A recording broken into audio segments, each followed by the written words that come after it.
السلام علیکم۔ میرا نام ہے ذیشان عثمانی۔ آج ہم پرسنل ڈیولپمنٹ کے ایک طریقے کے اوپر بات کریں گے۔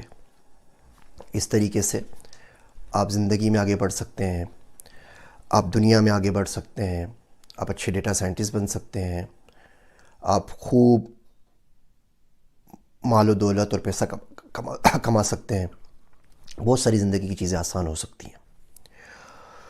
وہ طریقہ یہ ہے کہ اپنی زندگی کے اسکیجول کے اندر دعا کو ایڈ کر لیجئے، مانگنے کو۔ میرے پاس بہت سارے بچے آتے ہیں کیریئر کاؤنسلنگ کے لیے اور مجھے بتاتے ہیں میں یہ مسائل ہیں، یہ مسائل ہیں، یہ مسائل ہیں۔ تو عموماً میں ان سے پہلی بات یہ عرض کرتا ہوں کہ دعا کیا کریں، میں بھی آپ کے لیے دعا کروں گا، آپ بھی دعا کریں۔ تو بہت شدید قسم کے ناراض ہو جاتے ہیں، بولتے ہیں ہم نے آپ کو 2500 روپے دے کے اپائنٹمنٹ لیے آپ سے 15 منٹ بات کرنے کے لیے، اور اگر آپ نے ہمیں دعا مانگنے کا ہی مشورہ دینا تھا تو ہم خود ہی مانگ لیتے۔ ہم تو آپ کے پاس لے آئے تھے کہ آپ ڈیٹا سائنٹسٹ ہیں، آپ بات شروع کرتے ہیں دعا سے، آپ مولوی صاحب نکلے، تو اپنے پاس ہی رکھیے اپنی دعا، اور پھر بڑا برا بلا کے چلے جاتے ہیں، آگے بات سنتے بھی نہیں ہے کہ مزید گائیڈ کر سکوں۔ دعا کی امپورٹنس ہمارے معاشرے میں روز بروز کم سے کم تر ہوتی چلی جا رہی ہے، اور یہ کوئی اچھی بات نہیں ہے۔ اس کا کلیئر مطلب یہ ہے کہ ہم سب کو ہر چیز پہ ٹرسٹ ہے سوائے اللہ سبحانہ و تعالیٰ کے۔ ہم سمجھتے ہیں کہ ہر چیز میں پاور ہے، اگر نہیں ہے نعوذ باللہ تو اللہ کے پاس ہر شے، ہر چیز، ہر ریسورس ہمارا کام کروا سکتی ہے، بس اللہ سے ہی کچھ نہیں کروا سکتے۔ اس کا مطلب تو یہ ہوا نا۔ بچپن میں حفیظ جالندھری صاحب کا ایک شعر پڑھا تھا، اور اس کی زندگی میں چھاپ آج تک موجود ہے۔ وہ شعر تھا کہ کوئی چارہ نہیں دعا کے سوا، کوئی چارہ نہیں دعا کے سوا، کوئی سنتا نہیں خدا کے سوا۔ دیکھیے، تقدیر کا، لک کا، سکسیس کا، کامیابی کا آپ کی جو کمر ہے نا پیچھے والی، اس سے بڑا گہرا تعلق ہے۔ ہم لوگ مزدوری کرتے ہیں اور دن میں 50 بوریاں اٹھا لیں گے اور کمر میں درد نہیں ہوتا، لیکن نماز میں جب کمر دوہری ہوتی ہے تو وہ ہمارے لیے تکلیف دہ ہوتی ہے، اور وہ ہمیں بہت بھاری پڑتی ہے۔ پورا دن محنت مزدوری کر کے 1500 روپے کمانے والے کو 100 بوریاں اٹھانا بھاری نہیں پڑتا، اور مفت کے اندر 2 رکعت نماز رات کو تہجد میں پڑھنا بھاری پڑ جاتا ہے، کیونکہ ہم وہ امپورٹنس نہیں دیتے۔ ہماری زندگی میں نماز کی امپورٹنس 1500 روپے کی بھی نہیں ہے۔ آپ کی تقدیر پہ ہو سکتا ہے کوئی پتھر پڑا ہوا ہو، کسی بھی وجہ سے، بہت ساری وجوہات ہو سکتی ہیں۔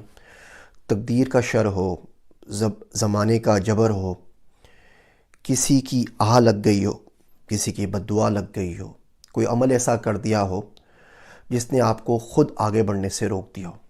جیسے نہیں کوئی بڑے سارے پتھر کسی چیز میں باندھ کے اس کو دریا میں یا سمندر میں پھینک دیں تو تہہ میں چلا جاتا ہے۔ اس شے میں یہ صلاحیت ہوتی ہے کہ تیرے کے اوپر آ سکے، وہ اتنا ہلکا ہوتا ہے کہ پانی اس کے اوپر اٹھا دے، مگر وہ اٹھ نہیں پاتا بیکاز وہ بڑا سارا تقدیر کا پتھر بندھا ہوا ہوتا ہے۔ کچھ لوگ دنیا میں ایسے ہوتے ہیں جن کے لیے وہ پتھر جوتے کی نوک کے اوپر ہوتا ہے، اس کو ہلکا سا ٹچ کریں گے اور وہ اڑ کے دور جا گرے گا۔ ایسے لوگ جو ہوتے ہیں وہ صاحب الدعا ہوتے ہیں۔ ہم بہت سے لوگوں سے رائے مانگتے ہیں، مشورہ مانگتے ہیں۔ میں سمجھتا ہوں وہ شخص مشورہ دینے کے قابل ہی نہیں ہے، وہ شخص صاحب الرائے ہو ہی نہیں سکتا جو صاحب دعا نہ ہو۔ تو دعا بڑی ضروری چیز ہے۔ ہمیں کوئی شخص 1000-2000 روپے دے دے تو ہم اس کے احسان مند رہتے ہیں۔ ہمیں کوئی شخص ایک بریانی کھلا دے تو ہم اس کے لیے جھوٹی گواہی تک دینے پہ راضی ہو جاتے ہیں۔ کوئی شخص دعا دے کے وہ تقدیر کا پتھر ہٹا دے، یا وہ مشکل ہٹا دے، یا آپ کی زندگی آسان کر دے، ہو سکتا ہے اس کا جواب آپ کو آج نہیں ملے، 3-4-5 سال میں مل جائے، آخرت میں مل جائے، ہم اس کے شکر گزار نہیں ہوتے۔ تو اس دعا کو اپنی زندگی میں ضرور لے کر آئیں۔ ہر حد سے ماورا تھی سخاوت میں اس کی ذات، ہم آخری سوال سے آگے نہ جا سکے۔ دیکھیے، آپ کے جو بھی مسائل ہیں نا، وہ آپ کے اور ہمارے لیے ہیں۔ اللہ سبحانہ و تعالیٰ کے لیے نہیں ہے۔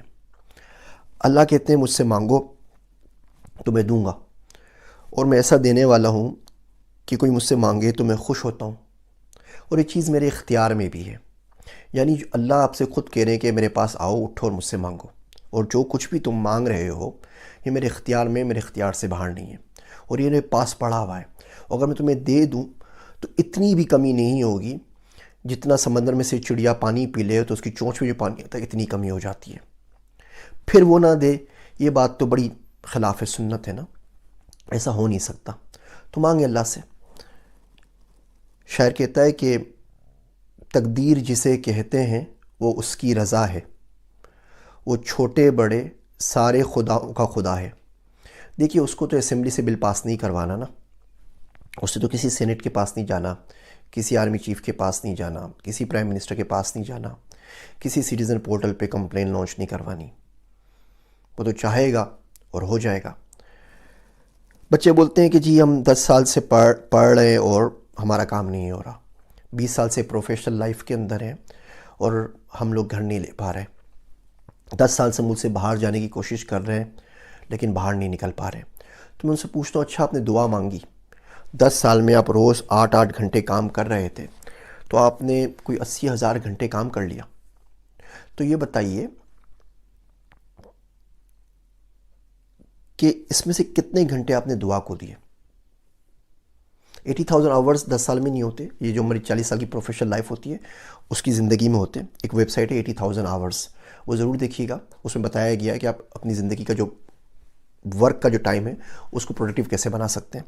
تو بہرحال میں پوچھتا ہوں ان سے کہ 80,000 گھنٹوں میں سے آپ نے کتنے گھنٹے دعا کو دیے؟ تو بولتے ہیں وہ تو نہیں یاد۔ بولتا ہوں اچھا کبھی ایسا زندگی میں ہوا ہے کہ اٹھ کے 100 رکعت نفل پڑھی ہوں اور اللہ سے بولا اللہ سبحانہ و تعالیٰ میرا یہ چھوٹا سا مسئلہ حل کر دے؟ کہتے ہیں نہیں۔ اچھا تہجد پڑھی ہو، کیا ایسا ہوا ہے کہ 100 دن تک تہجد پڑھی ہو اور اللہ سے وہ چیز مانگی اور پھر نہ ملی ہو؟ بولتے ہیں سر جی 100 دن ایک دن نہیں پڑھی ہم نے، 2 دن نہیں پڑھی۔ آپ جب تک اپنے آپ کے ساتھ مخلص نہیں ہوں گے، کوئی آپ کے ساتھ مخلص کیوں ہوگا؟ بچہ جب تک روئے نہیں نا تو ماں بھی اس کو دودھ نہیں دیتی، مانگنا پڑتا ہے، اور مانگنے میں آپ کی عاجزی ہے، آپ کی بندگی ہے۔ دیکھیے دینے والے کو فرق نہیں پڑتا، کوئی مانگے تو کیا، نہیں مانگے تو کیا، یہ تو ہم جا کے اپنی عاجزی، اپنی کم علمی، اپنی کم مائگی کا ثبوت دیتے ہیں کہ اللہ تیرے پاس ہے تو دے دے۔ تو پڑھ لیجئے 100 رکعت، 3 گھنٹے لگتے ہیں۔ دیکھیے ہم سنتوں کی بات کرتے ہیں، سنتوں میں امت کی فکر بھی تو تھی، امت کا غم بھی تو تھا۔ اللہ کے نبی صلی اللہ علیہ وسلم کے اوپر تہجد کی نماز فرض تھی، امت پہ تو سنت ہے، نہ پڑھنے پہ مارنی پڑے گی تو ڈانٹ تو ضرور پڑے گی۔ تو اس سنت کا بھی تو ادا کر لیجئے، اس سنت کی بھی ریپیٹیشن کر لیجئے، اس میں بھی حصہ ڈال دیجئے کہ اللہ آج نماز پڑھتا ہوں اس غم کی سنت ادا کرنے کے لیے جو ہمارے نبی پاک صلی اللہ علیہ وسلم کو امت کے لیے تھا، اس درد کی سنت ادا کرنے کے لیے جو تیرے نبی صلی اللہ علیہ وسلم کے دل میں ان کی امت کے لیے تھا۔ میرا دوست عبداللہ وہ کہتا ہے کہ روز کم سے کم 27 بار دعا کرنی چاہیے کہ اللہ تمام مسلمانوں کو معاف کر دے، اللہ تمام مسلمانوں کو معاف کر دے۔ بندہ یہ دعا روز کرتا رہے تو ایسا ہو جاتا ہے کہ اللہ اس کے صدقے سے لوگوں کو رزق دیتا ہے۔ جس ملک میں بہت ساری الٹے سیدھے کام ہو رہے ہوں گے، جس محلے میں بہت سے لوگ بھوکے سو رہے ہوں گے، اس محلے میں کیوں کر دعائیں قبول ہوں گی؟ بہت مسئلہ ہو جاتا ہے۔ تو بہرحال اس تمام تمہید کا مقصد چھوٹی سی بات کرنا تھا کہ دعا کو ہلکا نہ لیجیے، دعا دینے والوں کی قدر کیجیے۔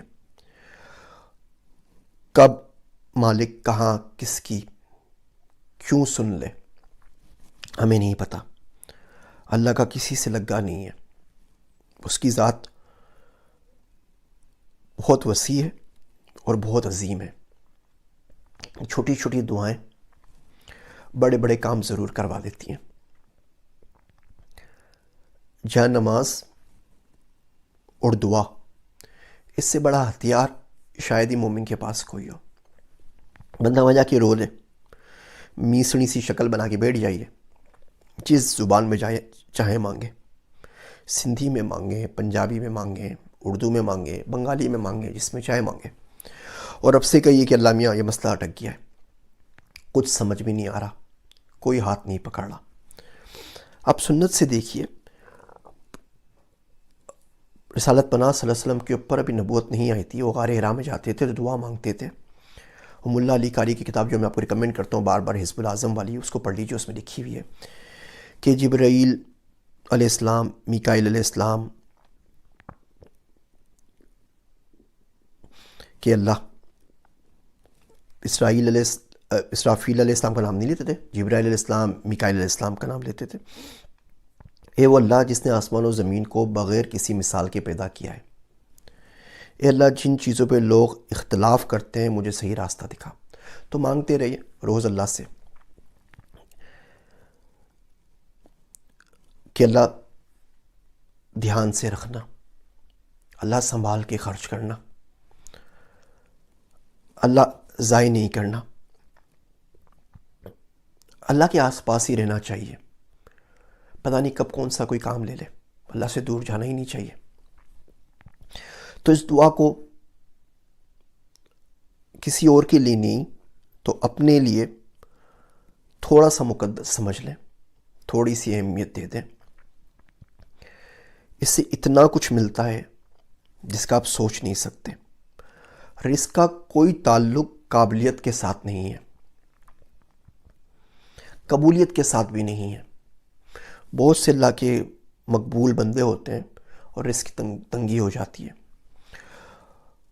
بہت سے بہت قابل لوگ ہوتے ہیں اور کما نہیں پاتے، کہ جس کے لیے جتنا مقدر میں لکھ دیا گیا ہے وہ لکھ دیا گیا ہے. دعا سے ہوتا یہ ہے کہ اس میں اضافہ ہو جاتا ہے، اس میں برکت آ جاتی ہے، اس میں آسانی ہو جاتی ہے. اور کچھ ہو نہ ہو، دعا بندے کو اپنے رب سے قریب کر دیتی ہے، اور قریب ہو کے جو ڈھارس ملتی ہے اس کا نعم البدل دنیا میں اور کوئی نہیں ہے. دیکھیے، چھوٹا سا بچہ ہو، آپ اس کو تنگ کر دیں، اسے کوئی چیز چاہیے ہو تو دوڑتا ہوا ماں کے پاس چلتا ہے، بولتا ہے مما مجھے یہ کام کرنا ہے، مجھے پارک جانا ہے، مجھے ڈزنی ورلڈ جانا ہے، مجھے کھانا کھانا ہے، مجھے فلاں چیز چاہیے. ماں سے اتنا کہہ دینا کہ ہاں ہاں بیٹا سن لیا ہے، میں کچھ کرتی ہوں، تو بولتا ہے ٹھیک ہے مما، اوکے مما. تو صرف اتنی حضوری جس دن مل گئی نا آپ کو کہ اللہ نے سن لی ہے، اور اب وہ جو بہتر ہوگا وہ آپ کے حق میں کر دے گا،